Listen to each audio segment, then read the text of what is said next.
ठीक है, तो इसमें दो पार्ट हमारे पास है, एक तो न्यूमरेटर है और एक डिनोमिनेटर है।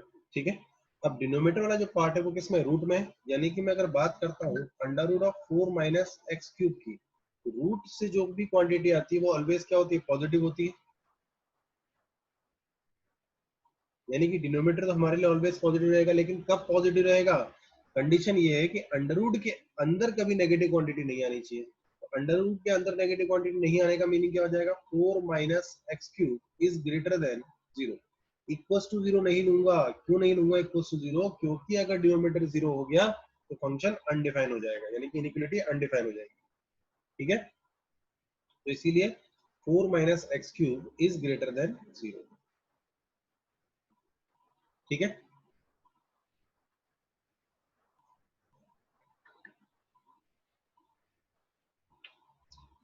तो 4 minus x cube greater than 0 हो जाएगा, तो देखो यहां से क्या बनेगा,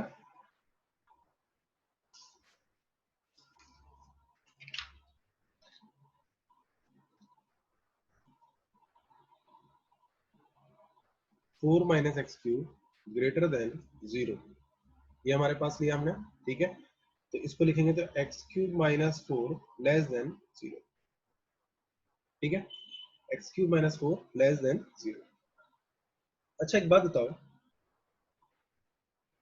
x cube is equal to 1 है, तो एक्स की वैल्यू क्या होगी,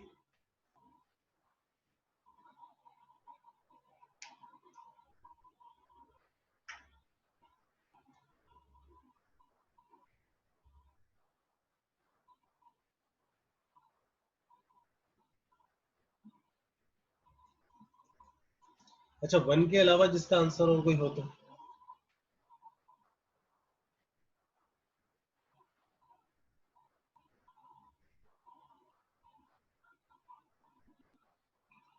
एनी अदर आंसर,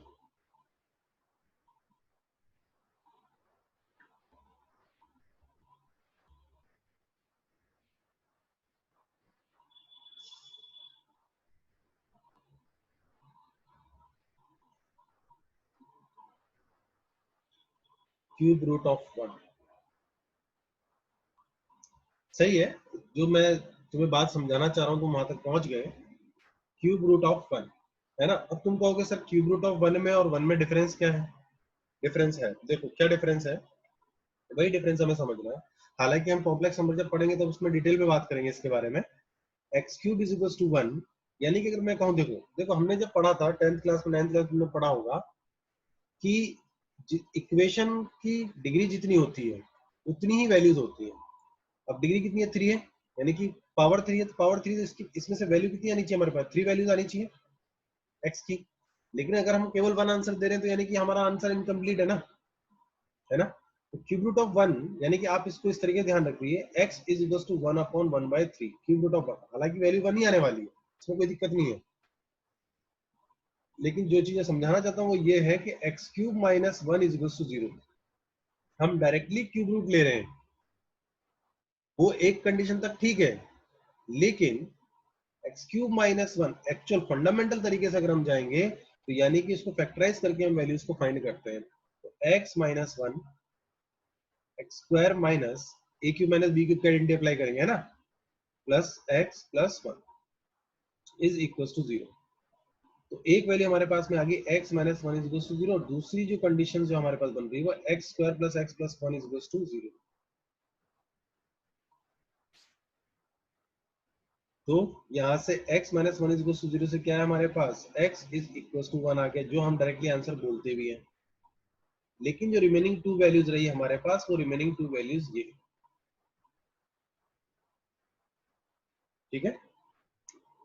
तो अभी के लिए इतना ध्यान रखना है कि हमने यहाँ से जब क्यूब रूट लिया तो यहाँ से 3 वैल्यूज आई होंगी, लेकिन उन 3 में से बाकी 2 वैल्यूज हमारे काम की नहीं है, क्योंकि अगर तुम इस इक्वेशन को सॉल्व करते हो तो इमेजिनरी रूट्स मिलते हैं हमें, x इज इमेजिनरी,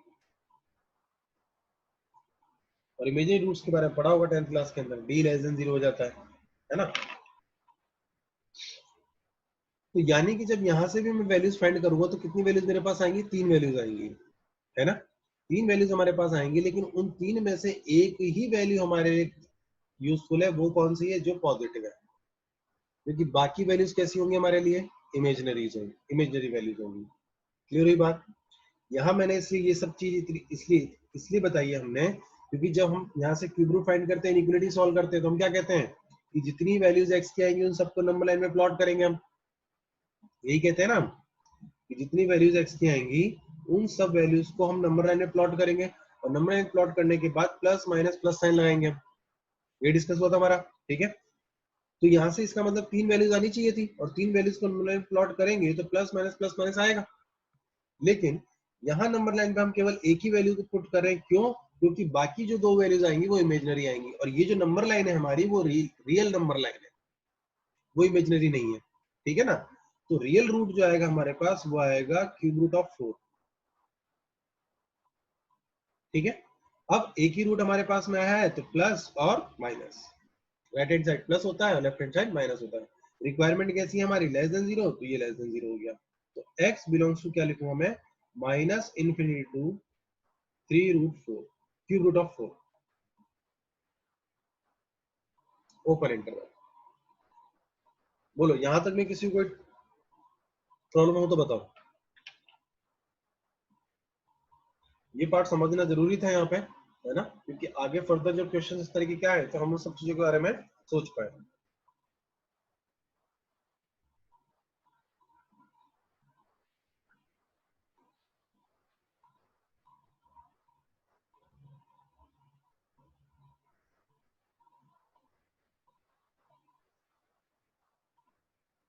कौन सा पार्ट समझाना चाहिए? अभी आंसर नहीं आया है, सिर्फ अभी मैं इतना बोल रहा हूँ, ये जो पार्ट यानी कि जो क्वेश्चन हमारे पास था, ये क्वेश्चन था C12 वाला, उसमें मैंने डिनोमिनेटर वाले पार्ट को कहा कि भाई रूट से जो आउटपुट हमें मिलेगा वो ऑलवेज पॉजिटिव होगा।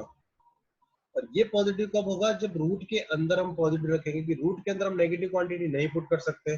क्यों? क्योंकि वही क्या, नेगेटिव क्वांटिटी रूट में जाती है तो क्या बन जाता है, इमेजिनरी वैल्यू बन जाती है। ठीक है?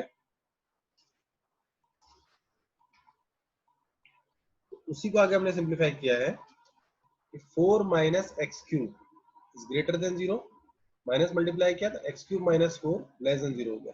यहां से हमारे पास तीन वैल्यूज आनी चाहिए थी, लेकिन दो इमेजिनरी आएगी, है ना?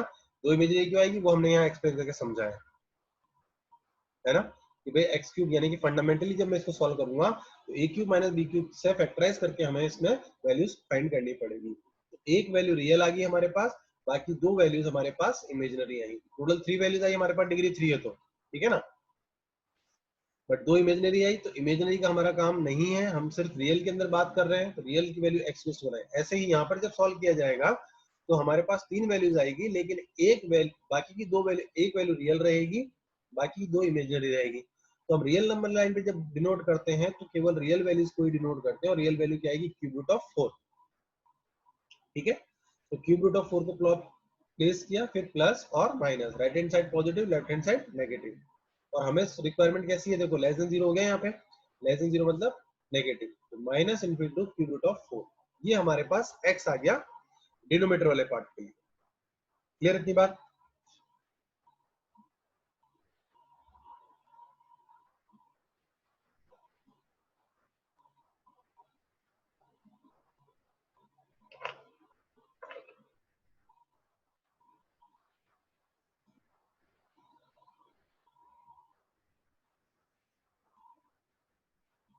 जी हाँ मैडम, समझ में आया।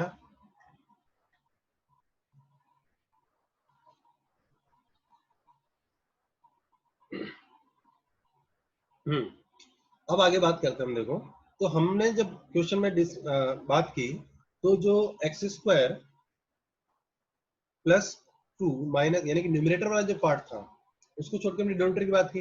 अब डिनोमिनेटर पॉजिटिव है ना, डिनोमिनेटर कैसा हो गया हमारे लिए, पॉजिटिव हो गया, वो इस इंटरवल के लिए पॉजिटिव वैल्यू ही देगा। ठीक है? अब जब डिनोमिनेटर पॉजिटिव हो गया, क्योंकि क्वेश्चन के अंदर हमसे क्या बोला गया, ग्रेटर देन जीरो होना चाहिए, है ना? तो अब इसके ग्रेटर देन जीरो होने के लिए डिनोमिनेटर पॉजिटिव, तो न्यूमरेटर कैसा रहेगा, बोलो न्यूमरेटर कैसा होना चाहिए?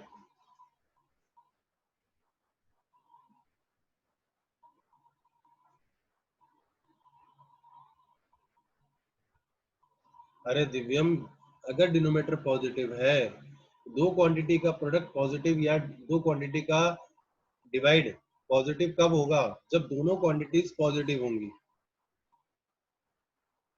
न्यूमरेटर पॉजिटिव, पॉजिटिव को पॉजिटिव से डिवाइड करूंगा तो पॉजिटिव आएगा, नेगेटिव को नेगेटिव से डिवाइड करूंगा तब नेगेटिव आएगा। यानी कि न्यूमरेटर भी कैसा होना चाहिए? पॉजिटिव होना चाहिए। मुझे कैसा चाहिए? Greater than zero. Greater than zero का मीनिंग क्या होता है? पॉजिटिव ही तो होता है, ठीक है। तो यानी कि डिनोमिनेटर में हमारा कैसा होना चाहिए? पॉजिटिव होना चाहिए। तो डिनोमिनेटर यानी क्या? सॉरी, न्यूमरेटर पॉजिटिव होना चाहिए, यानी कि x plus two minus x भी कैसा होना चाहिए? Greater than zero. और ये इक्वल टू जीरो हो सकता है, क्यों? क्योंकि हमसे greater than equal to zero बोला गया है, और न्यूमरेटर ग्रेटर देन और इक्वल टू दोनों जीरो हो सकते हैं। क्यों जीरो होता है? क्योंकि हमें जीरो भी सॉल्यूशन रिक्वायर्ड है, ठीक है। तो अब इसको सिंप्लीफाई करने के लिए हमने तरीका देखा था, क्या? कि जो दो मॉड है, इन दो मॉड के नाम की लाइन ड्रॉ कर लेंगे हम। यहाँ जाएगा x प्लस टू के नाम की लाइन, और इधर जाएगी मॉड ऑफ x के नाम, ठीक है। तो x प्लस टू यानी कि माइनस टू, ये जीरो जहां होगा, और मॉड ऑफ x जहां जीरो होगा वो ये जीरो, ठीक है।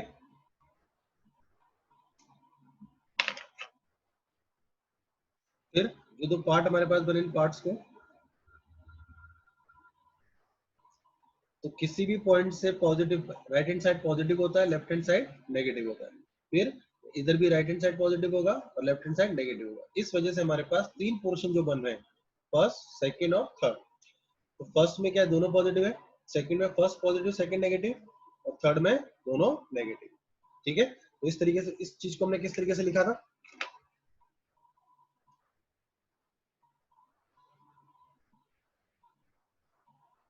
दोनों पॉजिटिव साइन से ओपन होंगे कब?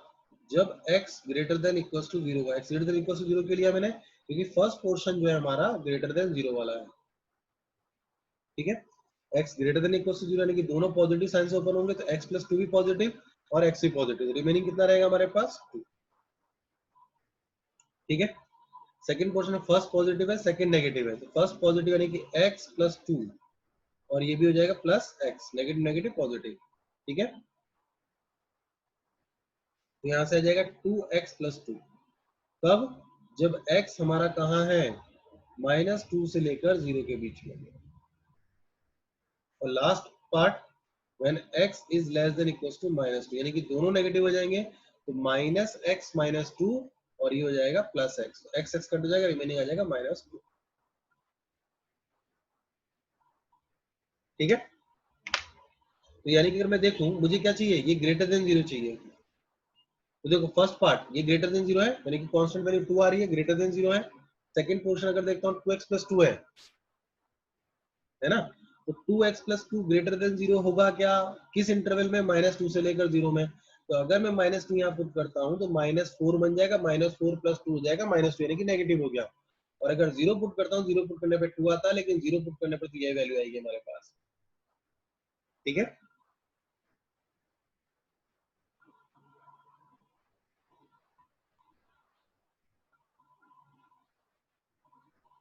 और ये तो हो गया नेगेटिव, यानी कि लास्ट पोर्शन तो इंक्लूड कर ही नहीं सकते हम, वो तो ऑलवेज नेगेटिव है, ठीक है। मिडिल वाले पोर्शन के अंदर अगर मैं वन पुट करता हूँ, sorry minus one, minus one put करने पे कितना आएगा? यहाँ पे जीरो हो जाएगा, यानी कि ये वैल्यू जीरो कहाँ हो रही है? इसको हम चेक कर सकते हैं कैसे? क्योंकि जीरो होने के बाद ही तो वैल्यू पॉजिटिव और नेगेटिव होगी। तो x इक्वल टू कितना आ रहा है? माइनस वन आ रहा है। तो x is equal to minus one के ऊपर,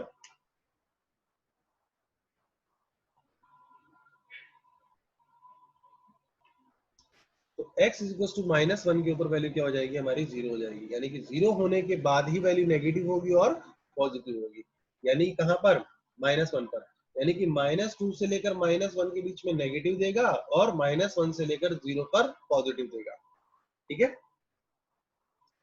तो देखो, यानी कि पॉजिटिव पार्ट हमारा क्या हो गया? अब कंक्लूजन बना लेते हैं हम, इतना क्लियर हो गया?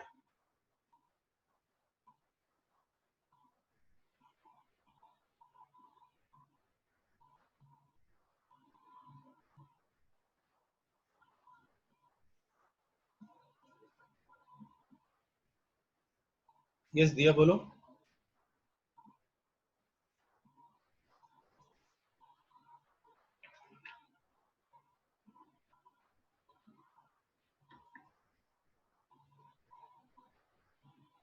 नोट हो गया? टर्न करो पेज।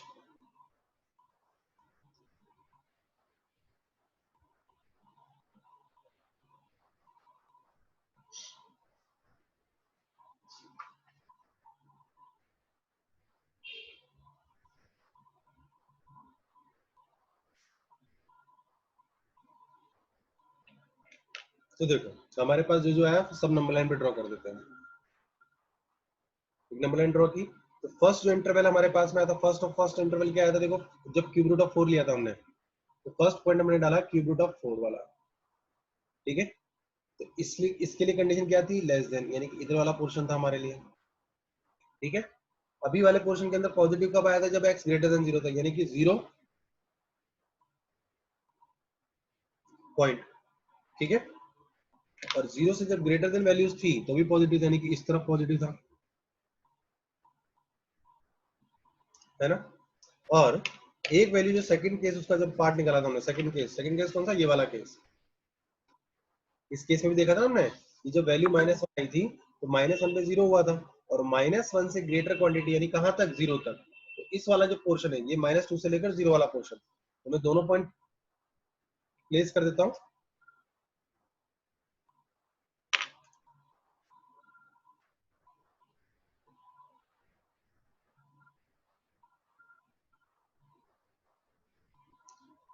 जो उसकी मिडिल कैटेगरी हमारे पास आ रही थी -2 से लेकर 0, तो -2 से लेकर 0 के बीच में भी -1 से 0 वाले पार्ट में भी क्या था, पॉजिटिव था, इस वाले पोर्शन।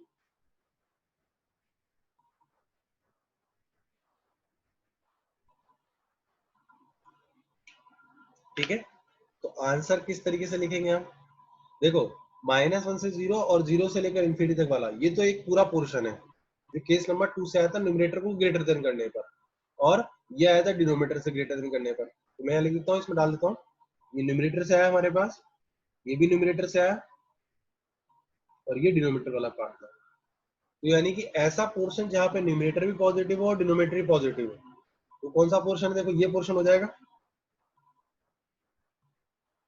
इतना पोर्शन। इस पोर्शन के अंदर न्यूमरेटर वैल्यूज भी आ गई और डिनोमिनेटर वैल्यूज भी आ गई, तो हमारा आंसर कितना हो जाएगा, x belongs to -1 to cube root of 4।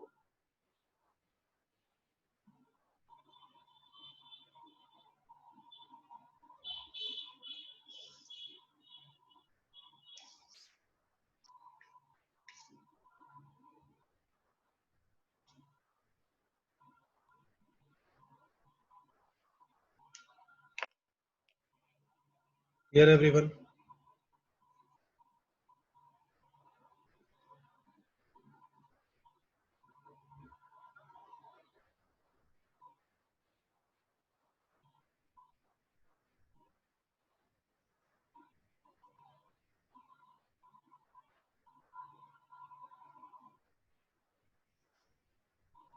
देखो ये जो वैल्यू है ये कहां से कहां तक है, -2 से लेकर 0 के बीच में, -2 से लेकर 0 के बीच में ये पॉजिटिव दे सकता है। वो पॉजिटिव तब देगा ना जब ये कहीं पर 0 हो रहा होगा, या तो कंप्लीट नेगेटिव हो जाए या कंप्लीट पॉजिटिव हो जाए। लेकिन अगर बीच में कहीं 0 हो रहा होगा तो उसका राइट हैंड साइड पॉजिटिव होगा, लेफ्ट हैंड साइड नेगेटिव होगा। ये वैल्यू को हमने 0 करके देखा, तो कहां पर 0 हुआ, -1 पर। तो -1 का राइट हैंड साइड, -1 का राइट हैंड साइड कितना, -1 से लेकर 0 वाला, तो -1 से 0 में कैसा होगा, पॉजिटिव होगा, ये वाली पॉजिटिव होगी ना। देखो -1 पुट करूं मैं यहाँ पे एक्स की जगह पे, तो -2 + 2 कितना हो जाएगा, 0 हो जाएगा।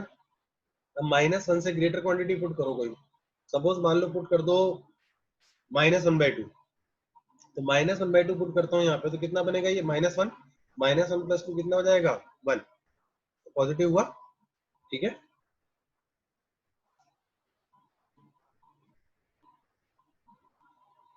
C12 हो गया, C13,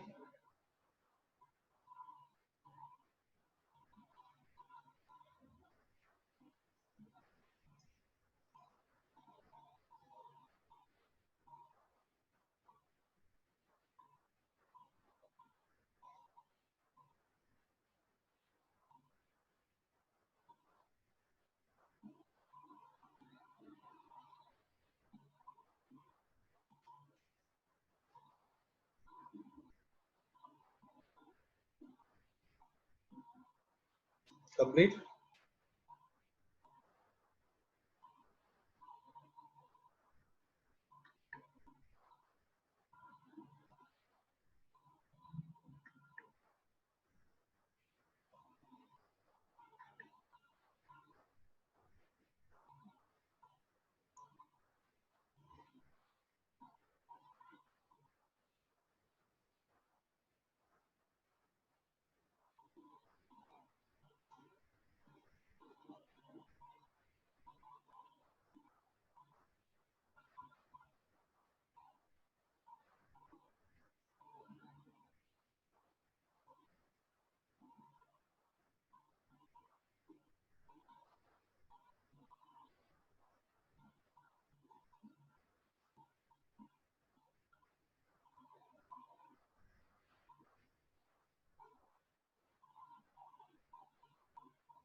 कंप्लीट सबका C13 तक?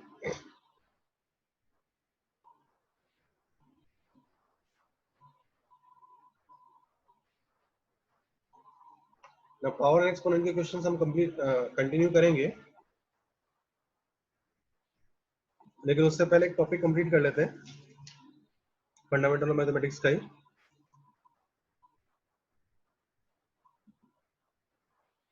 जो आपकी मॉड्यूल में सेक्शन डी में दिया हुआ है।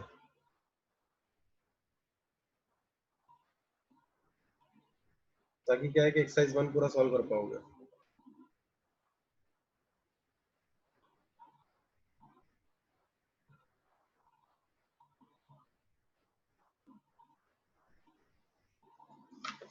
जो न्यू स्टूडेंट्स है वही मॉड्यूल कलेक्ट कर ले, है ना।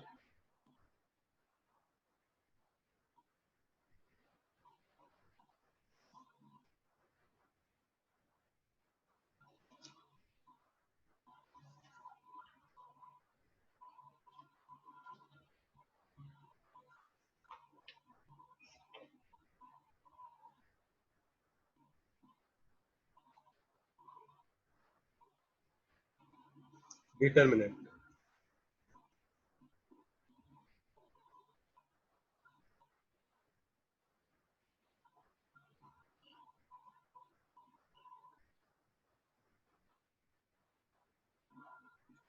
बहुत ही इजी टॉपिक है, हालांकि इसको आप यूज करके ऑलरेडी आ चुके हो। अच्छा, इससे पहले किसी ने कभी नाम सुना डिटर्मिनेंट का?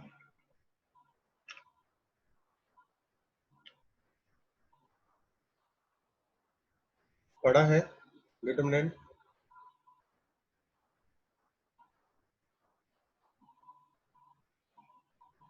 किस जगह पर, मतलब किस टॉपिक में?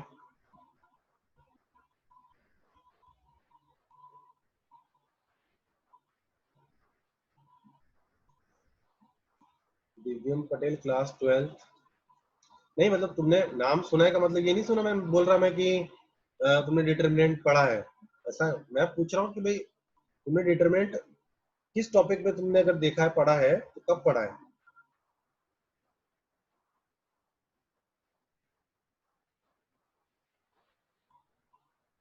देखो, मेरा कहने वाला ये है कि आप लोग इसको यूज करके आए हो। एरिया ऑफ ट्राइंगल फाइंड किया था लास्ट क्लास में कोऑर्डिनेट ज्योमेट्री के अंदर।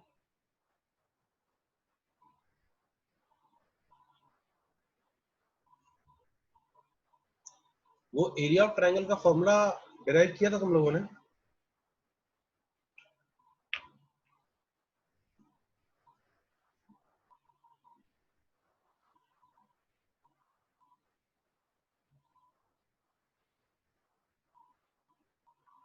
10th क्लास में area of triangle coordinate geometry में पढ़ा होगा आप लोगों ने, है ना। तो उसमें जो एरिया ऑफ ट्राइंगल का फॉर्मूला था वो डिराइव किया था।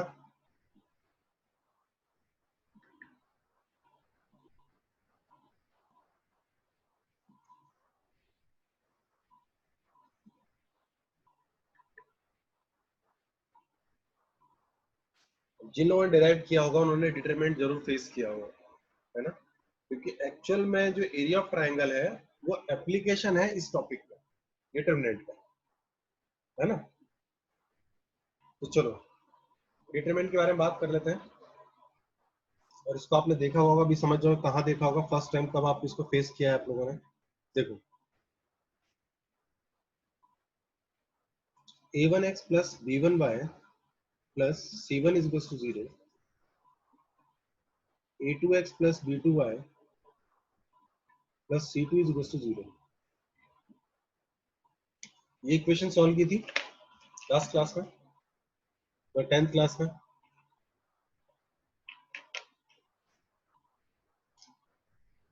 किस मेथड से सॉल्व करते हैं?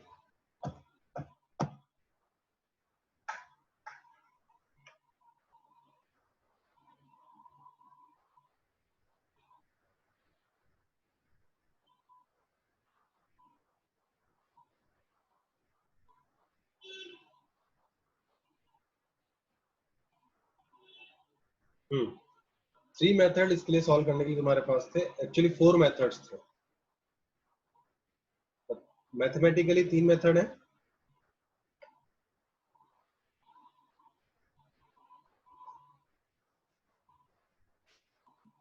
और एक मेथड जो होता है ग्राफिकल मेथड होता है।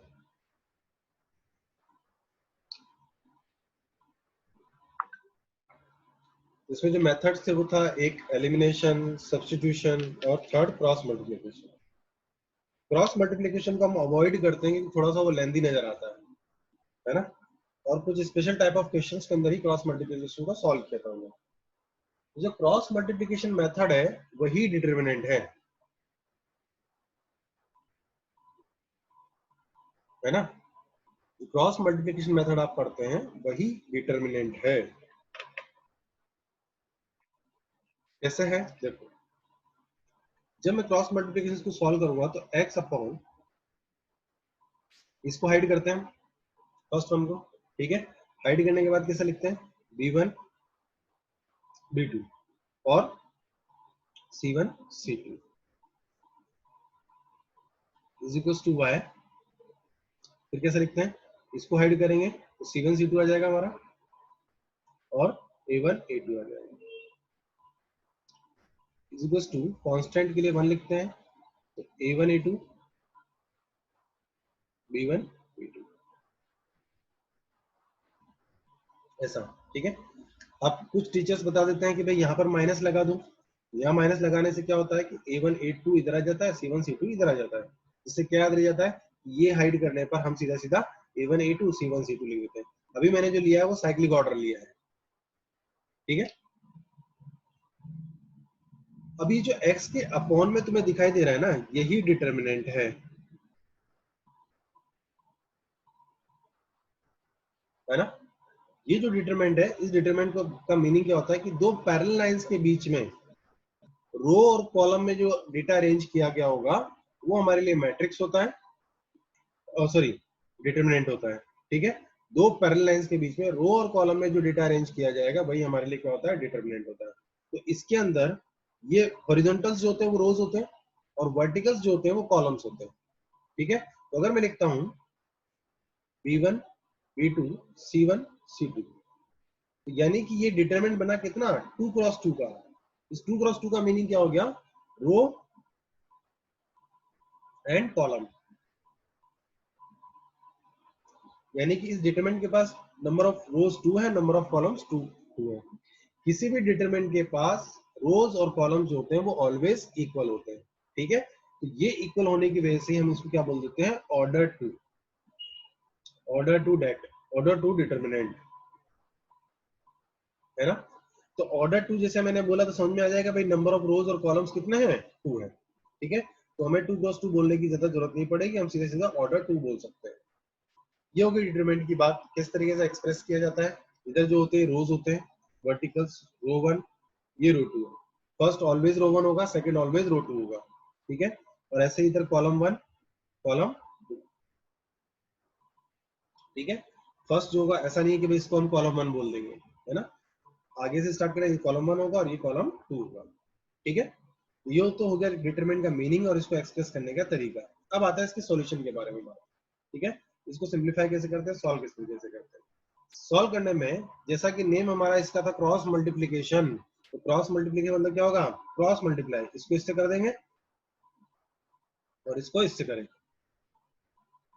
फर्स्ट ऑफ ऑल इसको मल्टीप्लाई करना है, सेकंड इसको मल्टीप्लाई करना है। तो मल्टीप्लाई करने पे जो वैल्यू आएगी हमारे पास वो क्या होगी, b1 c2, और जब इसको मल्टीप्लाई करूंगा तो बीच में माइनस साइन प्लेस करूंगा मैं, डिफरेंस c1 c2। ये होगा सॉल्यूशन ऑफ डिटरमिनेंट। इस डिटरमिनेंट की जो वैल्यू आएगी वो ये हो जाएगी। Clear everyone.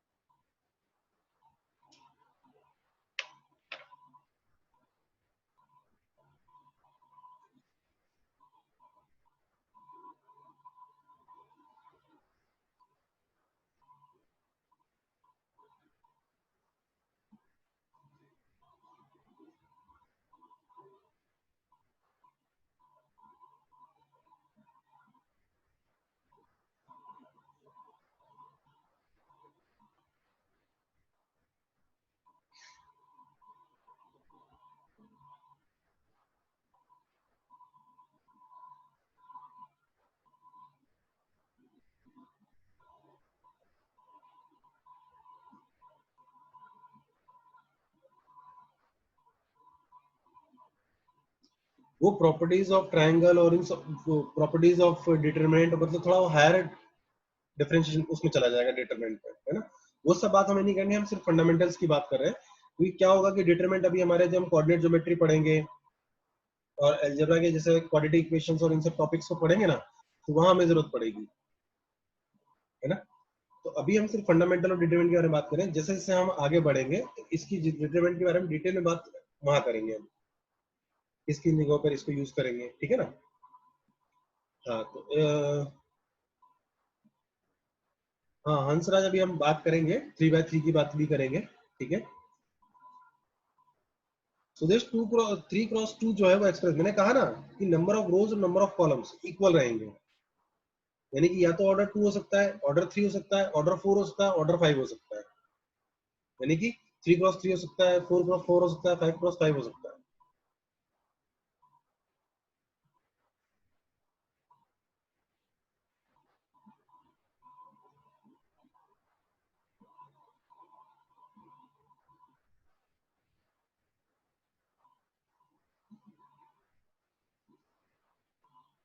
ठीक है, तो ये 2x2 की बात होगी। अब 3x3 की बात कर लेते हैं। हमारे पोर्शन, हमारे सिलेबस में 3x3 तक ही है ना।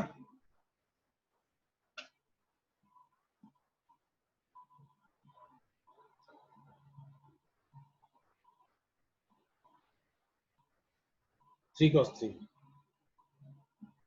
तो देखो पहली बात ये कि 3x3 कहां से आया, तो 3x3 देखो, 2x2 कहां से आया था, दो इक्वेशन से। 3x3 कहां से आएगा, 3 इक्वेशन से, ठीक है। तो बोलना लिखने के बाद हम सीधे सीधे डिटरमिनेंट लिख लेते हैं, a1 a2 a3, b1 b2 b3, c1 c2 c3, ठीक है। ये 3x3 डिटरमिनेंट हो गया, यानी कि ऑर्डर 3 हो गया। नहीं राहुल, अभी बताया ना मैंने कि भाई सेम रोज और सेम कॉलम्स हो, रोज और कॉलम्स इक्वल होंगे, उसे ही हम डिटरमिनेंट बोलेंगे। बाकी और कोई भी डिटरमिनेंट पॉसिबल नहीं है।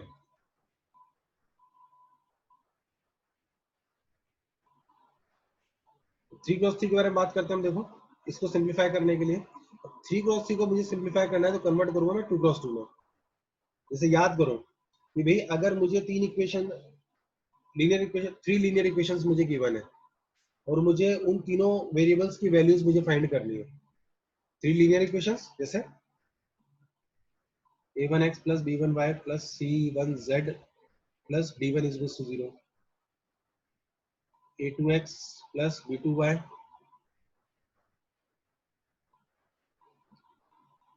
a3x plus b3y plus c3z plus d3 is equals to 0। ये तीन इक्वेशंस हैं, 3 लीनियर इक्वेशंस, 3 वेरिएबल्स। तो अब मुझे एक्स वाई जेड की वैल्यू फाइंड करनी है, तो मैं क्या करता हूँ भाई, यही काम हम करेंगे ना, किसी भी एक वेरिएबल की वैल्यू निकाल के अदर टू इक्वेशन से पुट कर देंगे, ताकि वो दोनों इक्वेशंस क्या हो जाएंगे, टू वेरिएबल में कन्वर्ट हो जाएंगी। फिर इन दोनों को टू वेरिएबल इक्वेशन से सॉल्व कर लेंगे, यही तरीका होता है। ऐसे ही 3x3 को सॉल्व करने के लिए हम इसको 2x2 में ब्रेक करेंगे, ठीक है। तो 2x2 में ब्रेक करने का तरीका कैसा होता है, किसी भी एक रो और कॉलम को पकड़ लो, किसी भी एनी रो और कॉलम, ठीक है। जनरली हम जो सॉल्व करते हैं वो रो वन को पकड़ लेते हैं, ठीक है। तो मैंने रो वन को पिक कर लिया। अब रो वन में कितने एलिमेंट है, तीन एलिमेंट है, तो a1 a2 a3, ठीक है। तो फर्स्ट a1, तो a1 जो एलिमेंट मैं पिक कर रहा हूं उस एलिमेंट को, उस रो को पूरे को हाइड कर दो और उस पूरे कॉलम को हाइड कर दो। क्या दिखाई दे रहा है, 2x2, 2x2 डिटरमिनेंट बचा ना, ठीक है। ये जो 2x2 डिटरमिनेंट बच रहा है हमारे पास, उसको एज इट इज लिख दो, कैसा, b2 b3 c2 c3, ये लिख दिया हमने, ठीक है। देन सेकंड एलिमेंट कौन सा है, a2, तो a2 हाइड कर दो, ठीक है। अभी भी देखोगे तो 2x2 डिटरमिनेंट दिखाई दे रहा है, first row second row, sorry first column second column, ठीक है। तो इसको भी एज इट इज लिख दो, b1 c1, B3 C3, ठीक है। फिर A3 के लिए ये वाला, क्योंकि A3 एलिमेंट ये है ना, वो रो और कॉलम हाइड कर दिया हमने, ठीक है। तो क्या बनेगा यहाँ से B1 C1 B2 C2, ठीक है। तो अब जो साइन मैनेजमेंट होता है, इसमें साइन मैनेजमेंट किस तरीके से, देखो याद करो जब हमने इसको सिंप्लीफाई किया था, यहाँ पर मैंने कहा था ना यहाँ प्लस है, फिर या तो यहाँ पे माइनस लगा लो, या फिर प्लस रहने के बाद इसको साइक्लिक ऑर्डर में रखो। और साइक्लिक ऑर्डर में अगर इसको नहीं रखते हैं, यानी कि इस A1 A2 को इधर लाएंगे और C1 C2 को इधर लाएंगे, तो यहाँ माइनस साइन लगाते हैं हम, ठीक है। क्योंकि हमने यहाँ पर अगर हम देखते हैं तो साइक्लिक ऑर्डर फॉलो नहीं किया है, यानी कि आना क्या चाहिए था, B3 C3 आना चाहिए था यहाँ पे, लेकिन B3 C3 नहीं लिखा हमने, यानी कि साइक्लिक ऑर्डर फॉलो नहीं किया, तो ये क्या हो जाएगा, माइनस हो जाएगा, ठीक है। फिर अगले वाले में क्या आएगा, प्लस ही आ जाएगा, जैसे वहां तक कांस्टेंट के लिए प्लस ही लिखा था हमने, ठीक है। तो कैसा ध्यान रखोगे, यहाँ A1 के पास प्लस रहेगा, इसके पास माइनस रहेगा, और इसके पास फिर प्लस रहेगा, प्लस माइनस प्लस, ठीक है। बोलो समझ में आएगी बात, यानी कि इस डिटरमिनेंट को सॉल्व हम इस तरीके से करेंगे।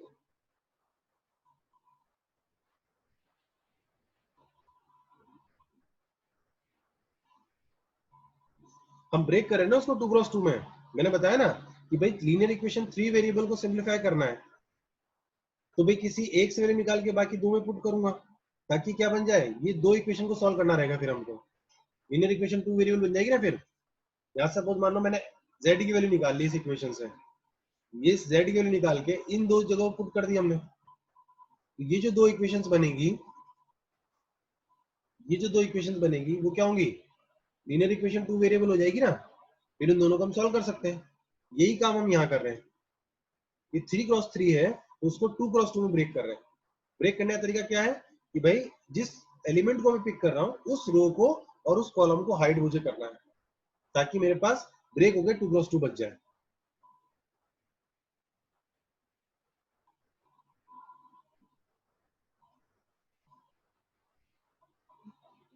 ठीक है।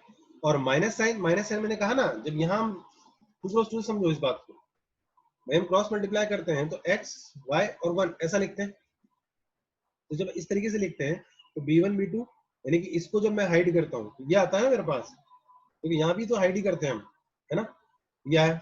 और जब मैं इसको हाइड करूंगा तो मुझे लिखना क्या चाहिए था, A1 A2 C1 C2, लेकिन मैंने लिखा क्या, C1 C2 A1 A2, है ना। तो उसको कंपनसेट करने के लिए हम माइनस लगा देते हैं, ठीक है। तो साइक्लिक ऑर्डर फॉलो करते हैं तो माइनस लगाने की जरूरत नहीं है, और अगर साइक्लिक ऑर्डर फॉलो हम नहीं करते हैं तो हमें माइनस साइन अप्लाई करना पड़ेगा, ठीक है।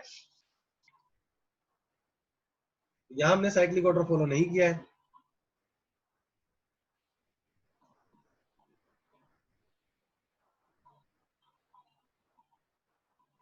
Clear.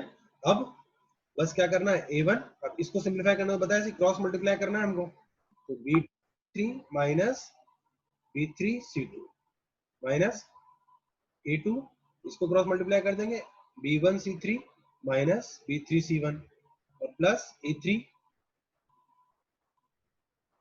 B1 C2 B2 C1 minus. Understood everyone.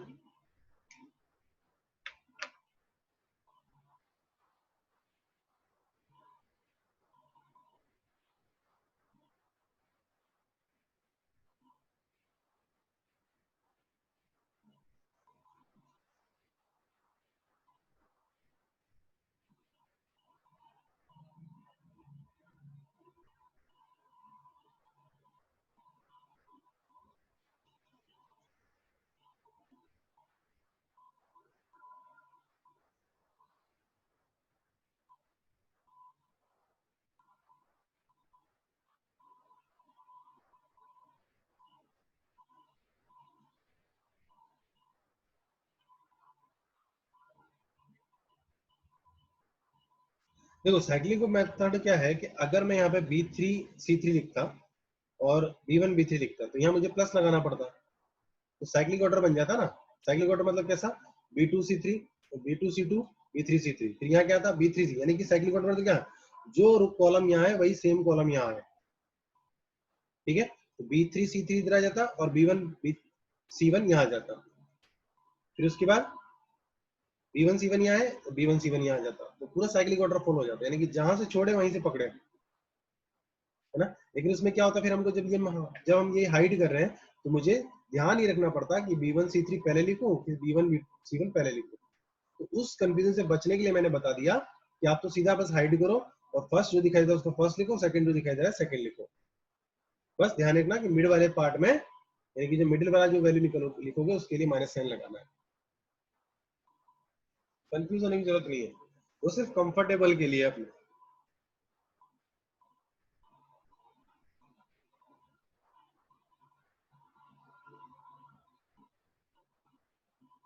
चलो क्वेश्चन फटाफट।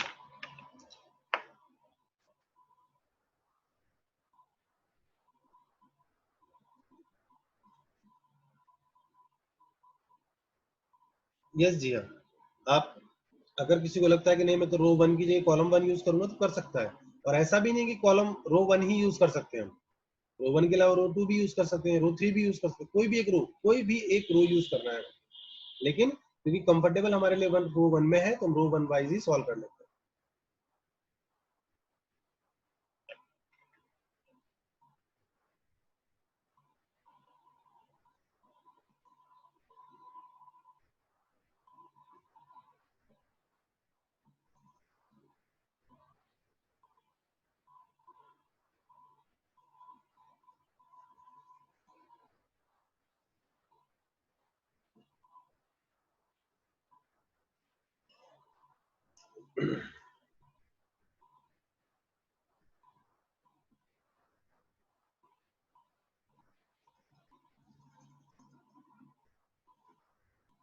क्वेश्चन वन का आंसर बताओ।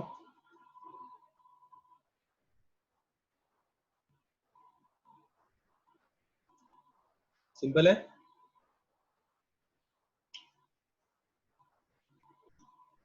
इसको इससे मल्टीप्लाई करना है, इसको इससे मल्टीप्लाई करना है ना।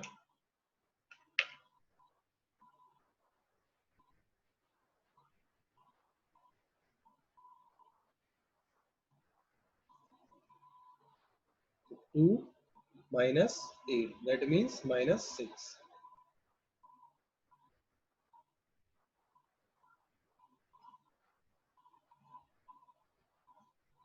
सेकंड वन कितना हो जाएगा, -1, sorry 1 -6, answer is -5।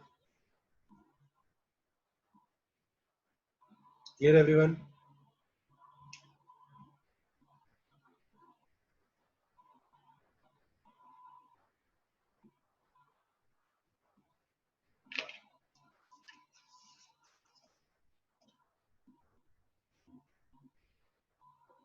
New students, कौन कौन है न्यू आज, राइज योर हैंड्स।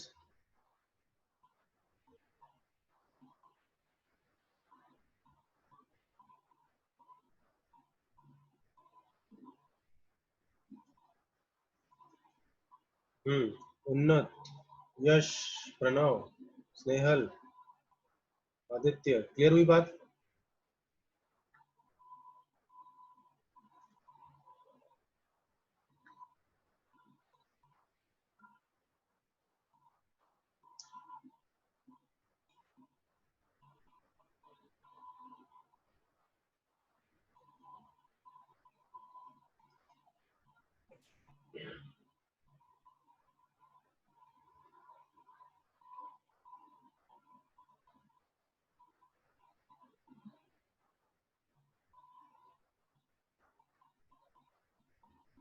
ओके चलो नेक्स्ट आगे बढ़ते हैं question.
Yes, correct Divyam. Correct Rahul.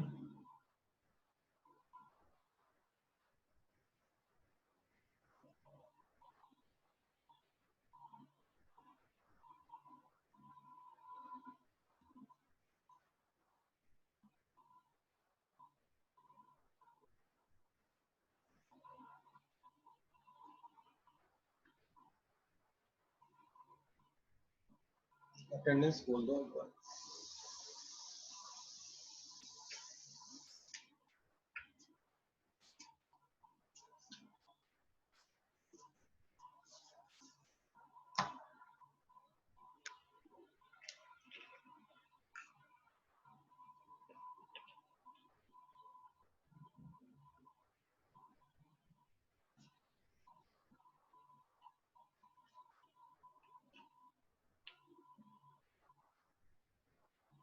Ayushman. Present, sir. विरूप. Abhiroop. Aditya. Ajit.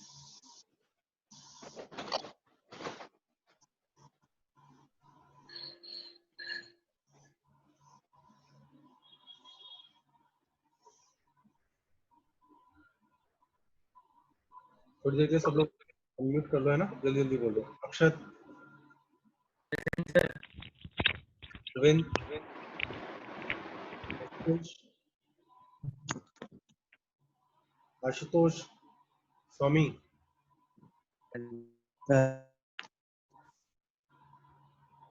Atharva. Present, sir. Bhavesh.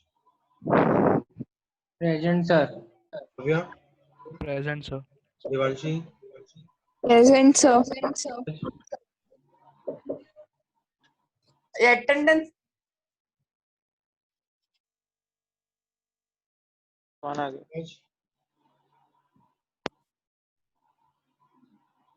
Dharmaraj. Present, sir. Present, sir. प्रियम. दिव्यांशु.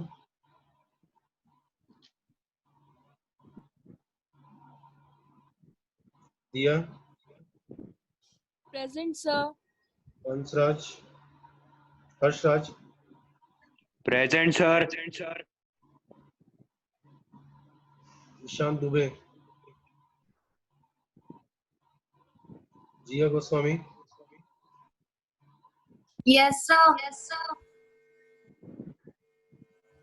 जिया देसाई.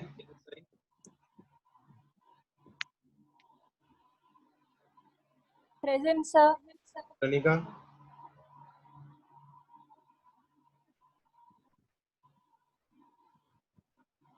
कीर्तन.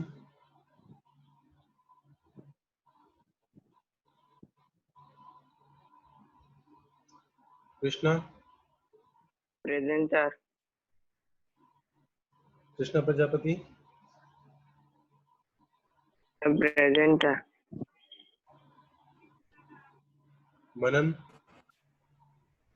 Melvin. Present, sir. Present, sir. Sahil Rizvi. Present, sir. Nikhil. Present, sir. Sahil तुम्ही ना topper Alok school. Yes, sir. Very good. Nikhil. Present, sir. Parth. Parth Present, sir. Last class में नहीं थे तुम? Partha. Present, sir. हाँ नहीं था सर. हम्म? नहीं था sir. Pranav Sharma. Present, sir. Prem. Prem Patel. Priyanshu. Present, sir. Rahul Lokhande. Rishit Singh. Niten. Present, sir. Rohan Verma. Rohan Kumar. Sahil. Sahil पाला.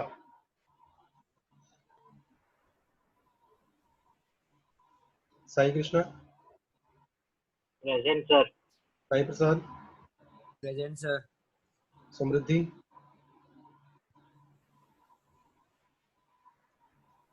Sanju, present sir. Shruti, Present, sir. Shubhayu, present sir. Soham, Sudesh, present sir.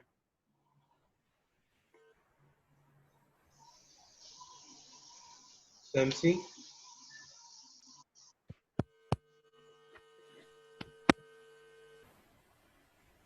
उत्कर्ष,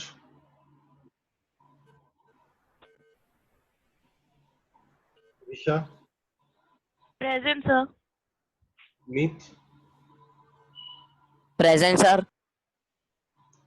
Sujal, Sujal, Chinta, Aastha, present sir. Aastha, Varun,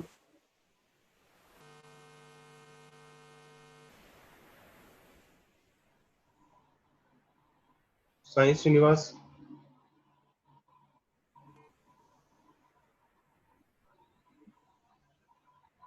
Rajshekhar, present sir.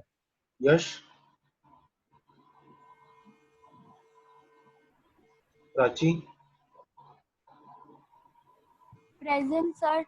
खुशबू, sorry Khushi, Present, sir. Dev, Chauhan, Present, sir. Snehal, Pranav, present sir. Present sir.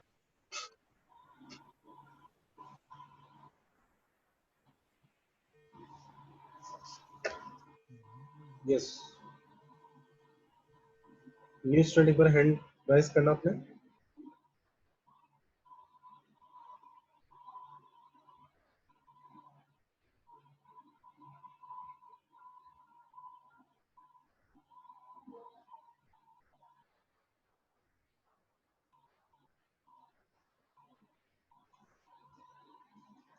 New student junior के नाम नहीं है, एक बार hand raise कर लो।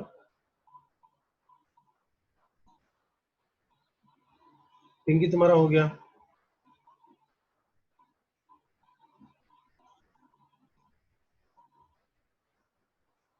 साहिल,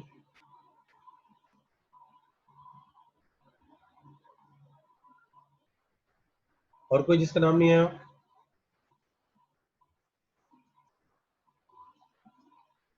yes सोहम तुम्हारा present लगा दिया मैंने। आदित्य तुम्हारा हो गया।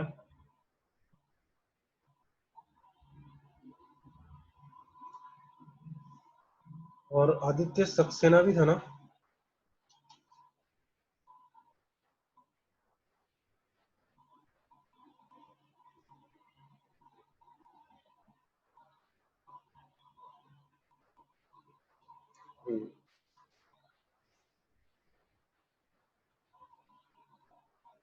यश तुम्हारा नाम क्या है? यश नायके है कि यशांक?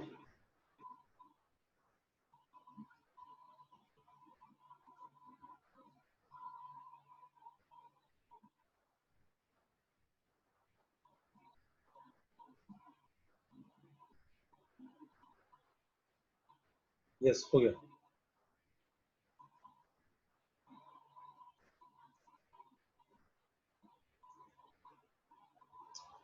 ओके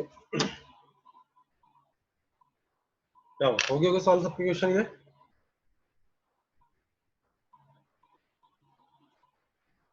फर्स्ट वन तो ये क्या हुआ, देखो सिंपल सा है, सॉल्व करने की जरूरत नहीं है हमको। क्यों सॉल्व करने की जरूरत नहीं है? क्योंकि भाई ये डिटरमिनेंट इस डिटरमिनेंट के इक्वल होगा, यानी कि जो इस रो के पास एलिमेंट है वही सेकंड इस डिटरमिनेंट के पास एलिमेंट होने चाहिए। यानी कि यहाँ 3 है, ये y है, यहाँ 3 है, देखो क्लियर दिख रहा है। ये y जो होगा क्या हो जाएगा, 2 हो जाएगा, तो y इक्वल्स टू 2। और जरा ऐसे ही x और ये 1 1 हो गया, तो यानी कि x इक्वल्स टू कितना हो जाएगा, 4 हो जाएगा।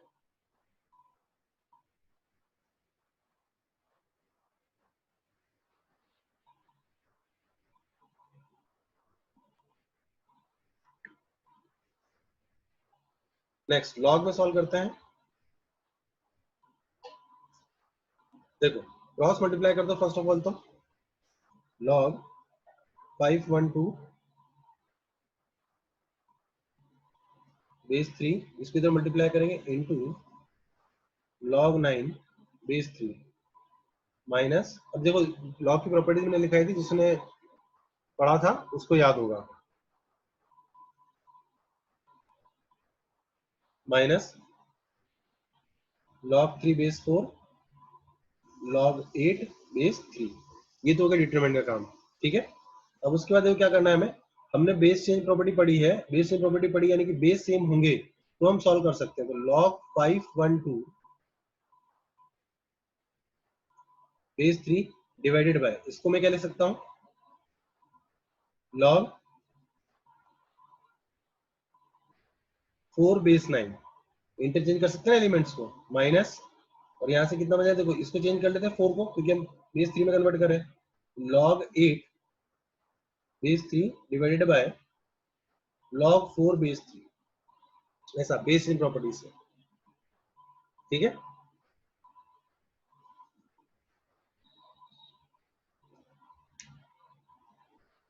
ओके, ना देखो बेस चेन प्रॉपर्टी यूज करने के लिए यहाँ तो 3 है, यहाँ भी 3 है, तो ये इस वाले पार्ट को तो हम सिंप्लीफाई करके लिख सकते हैं। रिमेनिंग क्या रहेगा ये, तो इसको सिंप्लीफाई करने के लिए जो 9 लिखा है हमने, इस 9 को चेंज करेंगे, तो 9 को चेंज करेंगे, ये हो जाएगा 3 स्क्वायर, 3 स्क्वायर का 2 आगे आ जाएगा, ठीक है। फिर इस 2 को चाहे तो हम यहाँ पावर में ले जा सकते हैं, और नहीं तो एज इट इज रहने देंगे। तो देखो क्या बन जाएगा, log 512 base 3 divided by log 4 3 square, 3 square का 1/2 आगे जाएगा, हो जाएगा 3, ठीक है। और माइनस इसको as it is base ten property से लिखेंगे, तो लॉग 8 बेस 4, है ना, ये होता है। और यहां से भी सिंप्लीफाई करके लिख लेंगे, हो गया।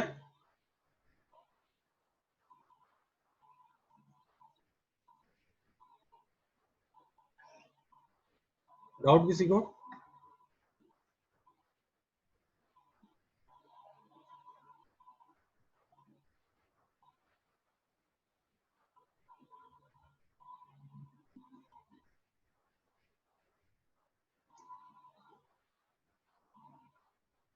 देन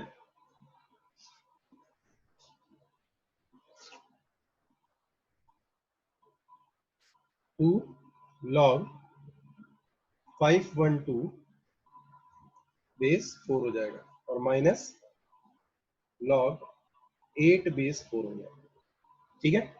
फिर ये 2 पर चला जाएगा लॉग प्रॉपर्टी के अकॉर्डिंग, तो log 512 square base 4 minus log 8 base 4,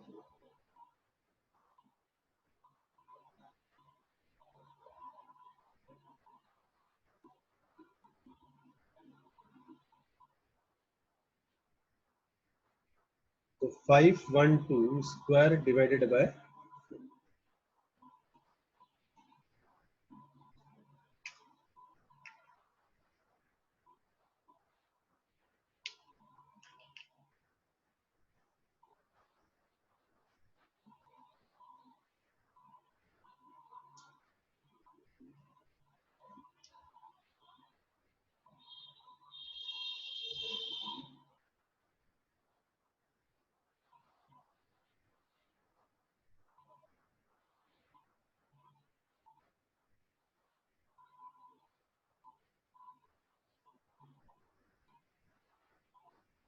yes 8।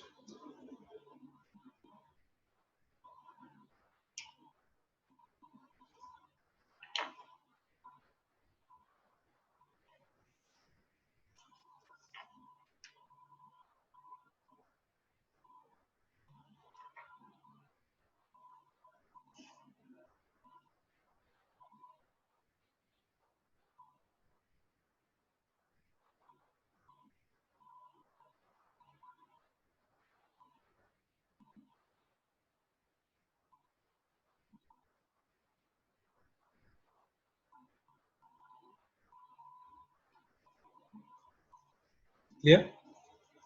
Next 3 cross 3 का एग्जांपल देख लेते हैं।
वो सॉल्व,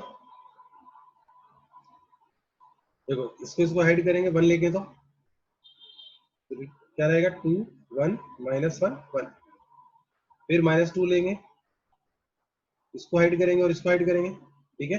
इन दोनों को हाइड करने में क्या आएगा -1, एलिमेंट एज इट इज लिखते जाना है 1 1, और फिर 3 +3, इसको हाइड करेंगे तो -1 2 4 -1, ठीक है। देखो 1 मल्टीप्लाई होगा तो 1 ही रहना, यानी कि 2 और माइनस माइनस प्लस हो जाएगा 3 हो जाएगा, -2, इधर से -1 -4, उधर से +3, माइनस माइनस प्लस हो जाएगा, यानी कि 3 1 एंड -8, ठीक है। सिंप्लीफाई कर लेंगे, यहाँ से जाएगा 3, माइनस माइनस प्लस हो जाएगा, यानी कि यहाँ से -5 और प्लस प्लस 10 एंड -24।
यहाँ पर माइनस आएगा ना, 4 1 से मल्टीप्लाई करेंगे क्या होगा 4 आएगा, लेकिन बीच में माइनस एन अप्लाई करते हैं ना, जैसे यहाँ -1 इससे मल्टीप्लाई किया तो -1 आया, -1 + 1 कितना जाए +1, ठीक है।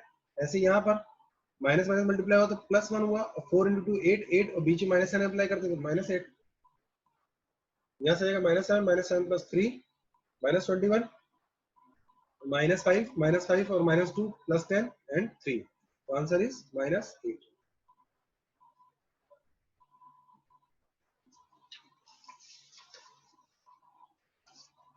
लास्ट मतलब नेक्स्ट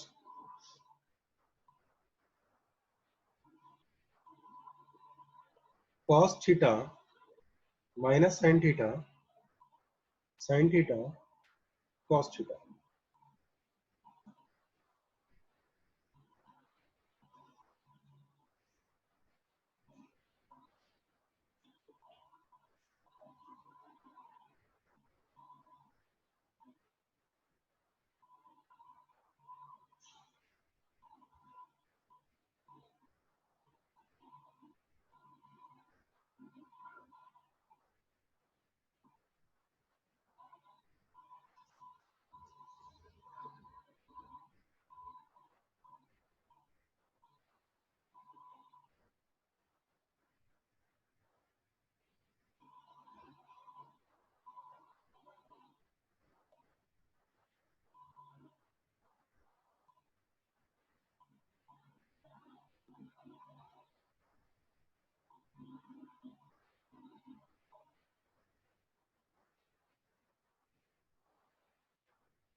वो सॉल्व ये cos cos मल्टीप्लाई यानी cos square theta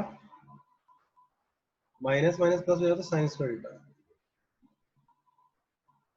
sin theta multiply हो sin स्क्वायर और माइनस माइनस प्लस हो जाएगा, तो sin square plus cos square कितना होता है?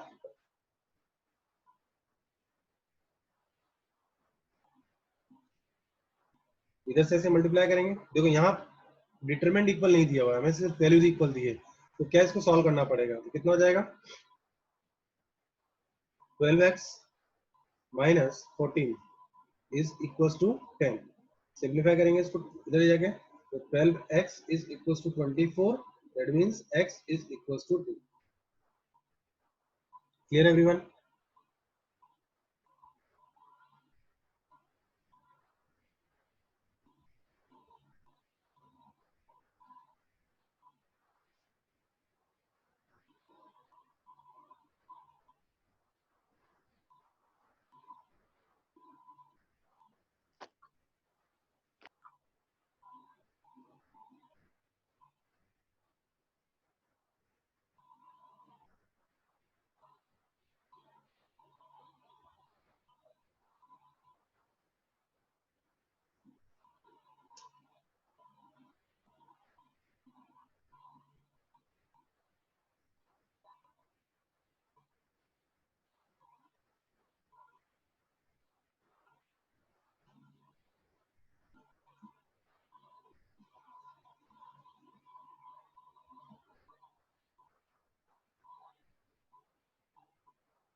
Yes correct.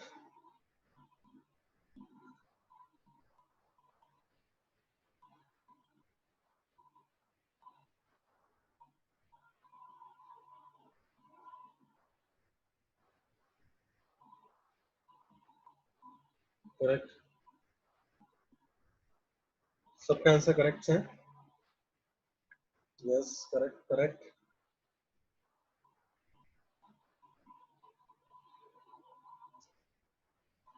तो समझ में आ गया डिटरमिनेंट किस तरीके से हम सिंप्लीफाई करते हैं।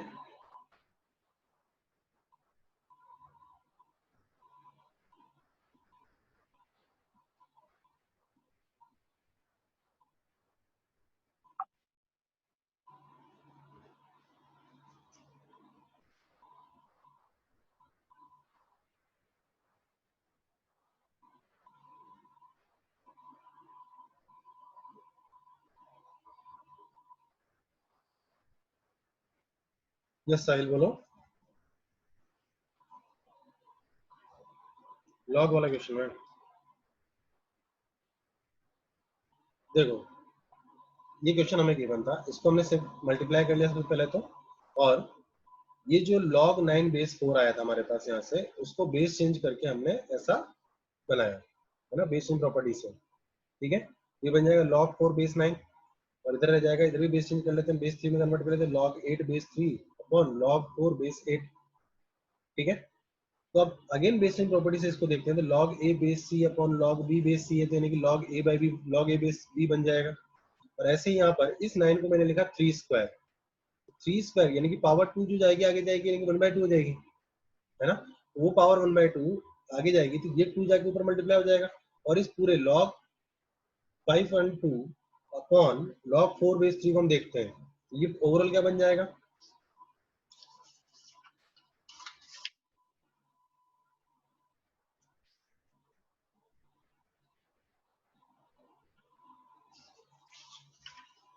ये 2 ऊपर आ गया, log 5/2 बेस 4, और ये भी log 8 बेस 4 बन जाएगा। ठीक है, तो यहां से बन गया हमारे पास log 5/2 स्क्वायर और log 8 बेस 2, यानी हो जाएगा log ये इस तरीके से। ठीक है, इसको फर्दर सिंप्लीफाई हम कर सकते हैं। देखो 5/2 कितना होता है, 2 रेज टू पावर 9 होता है, तो 2 raise to power 9 whole square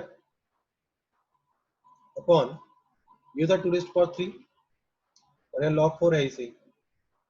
ठीक है, और सिंप्लीफाई करेंगे तो 2 raise to power 18 divided by, और सॉरी -3 कर देंगे, ये आ जाएगा।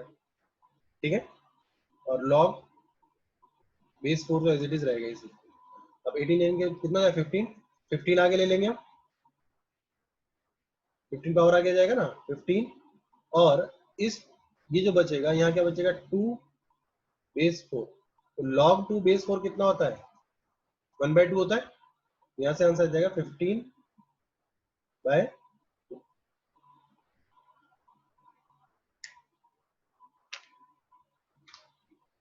क्लियर है।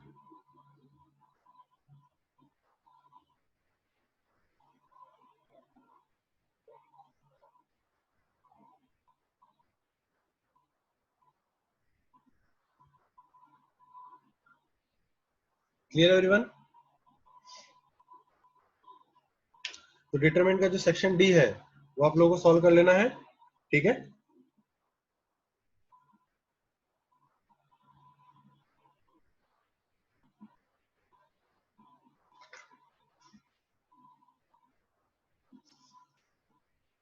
और एक्सरसाइज 2 का क्वेश्चन नंबर 15 तक डिस्कस करेंगे हम नेक्स्ट क्लास में, मतलब क्वेश्चन नंबर 1 से लेकर 15 तक डाउट होंगे तो करेक्ट आंसर इज 5/15/2।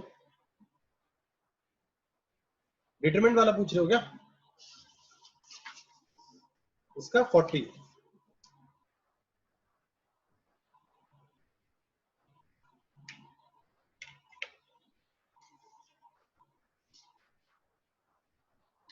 चेक करना एक बार, प्लस माइनस का मिस्टेक हो गया होगा, आंसर 40 आएगा। ठीक है,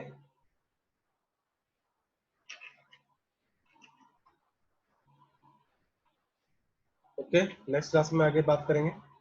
thank you all of you.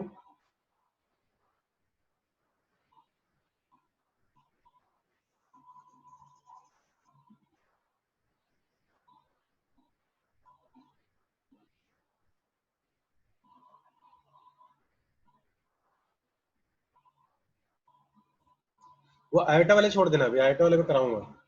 Complex number, हम नेक्स्ट टॉपिक हमारा कॉम्प्लेक्स नंबर ही है, जिसको आता हो कर ले।